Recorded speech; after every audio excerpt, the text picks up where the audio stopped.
Welcome to Rochester Perspective. I'm Marty Casper, and my guest this morning is Justen Arnold, two-time best-selling author, health and wellness entrepreneur, coach, all-around great guy. You do so much stuff.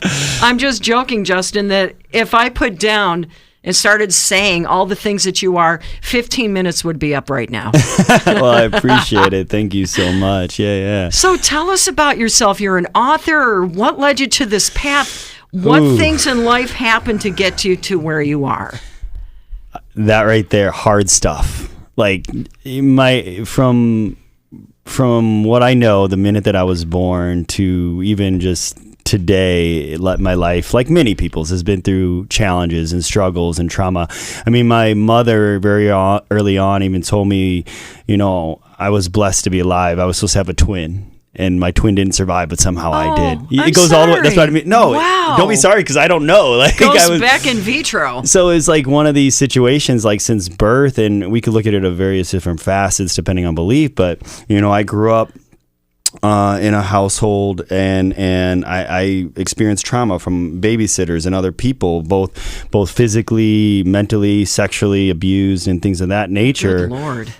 And other people. I know I'm not alone in all this, and I grew up Catholic, but I wasn't always even a believer. I decided to take that my own path. And so just having curiosity and faith and belief that maybe a little bit of optimism/pessimism. I remember at age 12, and I talk about it in my first book, about looking back, just saying, man, if this is life, all I care about is I would rather have 1 million people at my funeral than $1 million in my bank account. And what I meant by that, and this is a 12-year-old self, is just that I just want to make a difference in the world. And while that might sound cliche, I didn't understand the point of anything else other than doing that. Wow. And at 12, that's so wise beyond those years. I think it was just the belief that, like, while a lot of people can take their pain and their trauma, and I think I had moments of that. I mean, I had suicidal attempts, and I've had peaks and valleys too.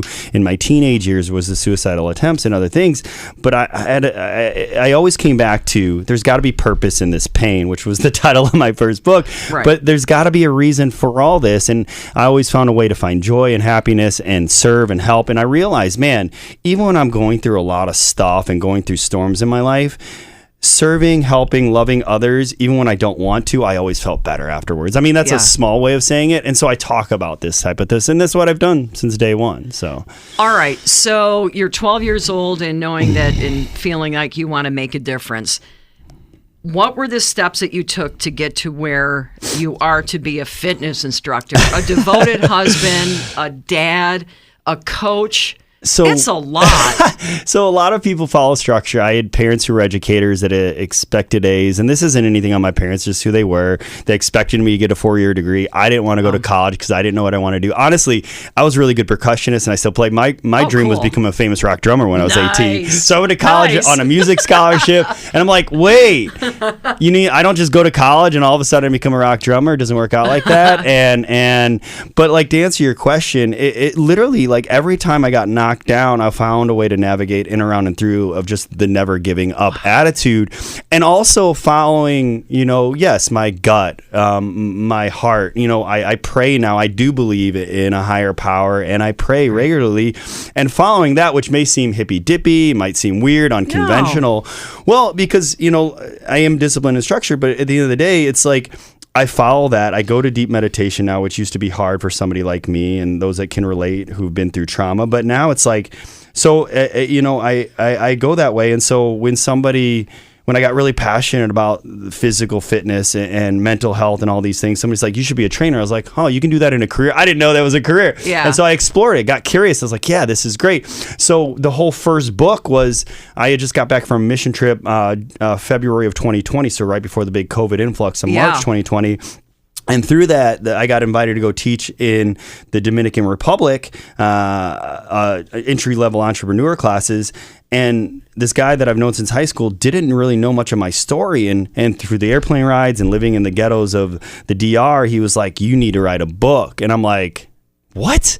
Nobody wants to hear my stuff. I don't know how to write. I have ADHD, all these self-limiting beliefs. And then eventually, like, it was like the universe, you might call it. I look at it as like God was like putting these little messages in my life. It was like, it came to a point, basically, the final straw was somebody who told me when I was at a gym, who just assumed and made the assumption that I've had a great life, got great genetics, and never don't understand what hard is. Right. And I was like, it was almost like, I'll show you. It's like hold my beer. But that happened 3 times that week, and I'm like, I think God's trying to tell me something. Yeah, that's a sign right and there. So I was like, you know what? I may not know how to write. I may not want to share it, but I feel like I'm called to, I need to, and we'll figure it out along the way. So that's been my life. Like, I didn't know how to start a business, run a business. It was actually my wife who said, I felt blocked in by walls and ceilings where I was prior to that. Same idea. All my stuff has always been, I've hit a roadblock, and I don't believe in roadblocks. So let's call it a yield sign or slow down or whatever. And there's always been somebody, whether it be my wife, my friend, or somebody there to just put an idea or a thought or what if you try this? And I'm wondering like, hell yeah, let's try this. Yeah. And we'll figure it out along the way. Maybe it's a little crazy, but it's always worked out. So for anyone struggling, like in the career I've been in for like many decades at this point, I keep thinking, what else can I do? How else can I, or someone listening that's struggling with getting stronger, getting fitter, like, I can't do it. I can't do it. Where do I go? You're confused. It's overwhelming. Is this where, Justin, your wife has come into play or friends? Do you suggest to people talk it out to someone that you trust? I say always talk things out, and depending on what you're struggling with, if it's a health and wellness thing or a life thing, you set goals, but never have a true outcome. Because when you have a true outcome, when you meet it, you might stop, or you may not get to it and you'll quit. Interesting. That's my belief. So that my belief system is maybe have those, but it's not about when you hit the outcome. There's always a new goal, right? So fall in love with the journey. The process, like the day to day. So you might have, for example, I've got 3 kids. My wife is gone this week. There's some challenges. Maybe I have this on my list to do's and my goals for the day, and those may not get done. And I got to look back, and instead of getting mad, to me, that's wasted energy. I might get upset, but okay, this was a day. How do I have the introspection, and how do I have the just analyze today to move on to the next day?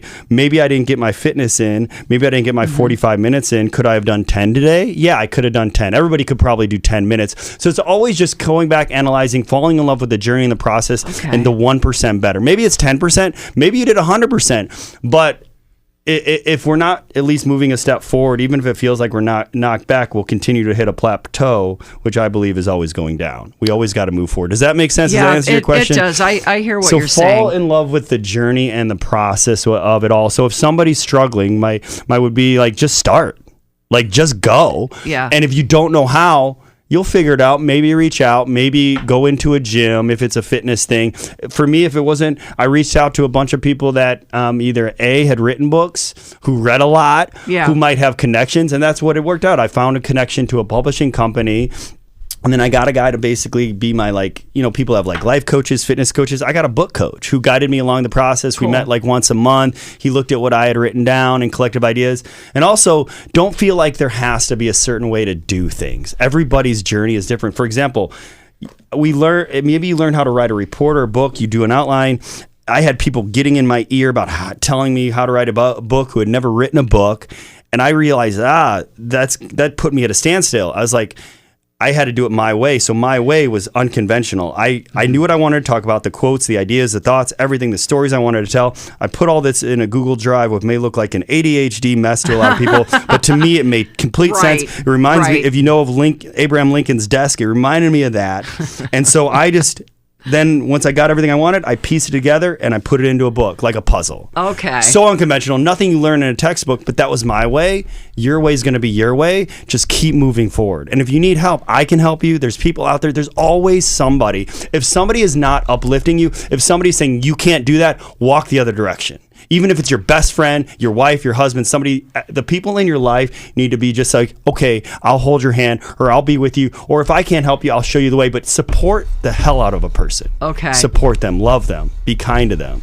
Sorry, now, I get passionate about that because I can if tell everybody I love did this. that, if everybody did that, we would see more people moving at least 1% better every day. Yeah. I'm also a runner. I see that you have been on a running journey and you got the kids involved, right? Yeah, well, so it was actually, this is where like your influence is your motivation and your education